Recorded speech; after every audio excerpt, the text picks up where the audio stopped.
Ó Senhor, lanço sobre ti o meu fardo, sabendo que me sustentarás. Tu me livras dos meus temores e das minhas tribulações. Eu te entrego minha ansiedade, meu temor.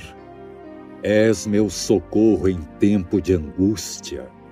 Sei que em tua presença não preciso andar ansioso nem com medo de nada.